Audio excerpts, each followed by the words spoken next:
বিসমিল্লাহির রহমানির রহিম। নাহমাদুহু ওয়া নুসাল্লি আলা রাসূলিল কারীম। মাননীয় প্রধানমন্ত্রী, বিরোধী দলীয় নেতা এবং অন্যান্য মাননীয় সংসদ সদস্যবৃন্দ, আসসালামু আলাইকুম রহমতুল্লাহ।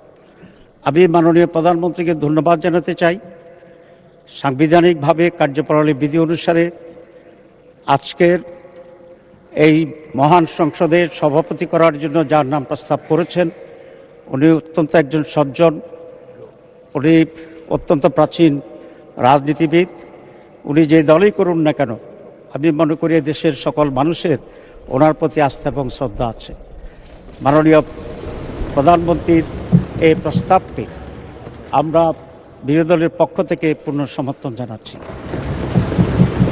তবে এটা আরও খুব ভালো হতো যদি মাননীয় প্রধানমন্ত্রী বা তার প্রতিনিধি এই বিষয়ে বিরোধী দলের সাথে একটু আলোচনা করতেন। আমরা অবশ্যই তখনও এটাকে গ্রহণ করতাম অত্যন্ত আনন্দের চিত্তে।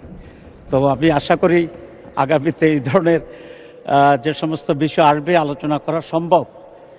তো সরকারি দল বিরোধী দলের সাথে আলোচনা করলে পূর্বান্নেই এটার পরিবেশটি আরও উন্নত হয়।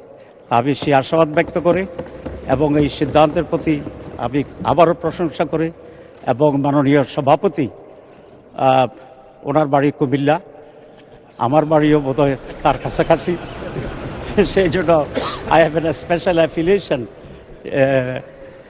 ওনার সাথে আছে। সব মিলিয়ে অত্যন্ত আনন্দ চিত্তে সমর্থন পুনঃব্যক্ত করে ধন্যবাদ জানিয়ে শেষ করছি।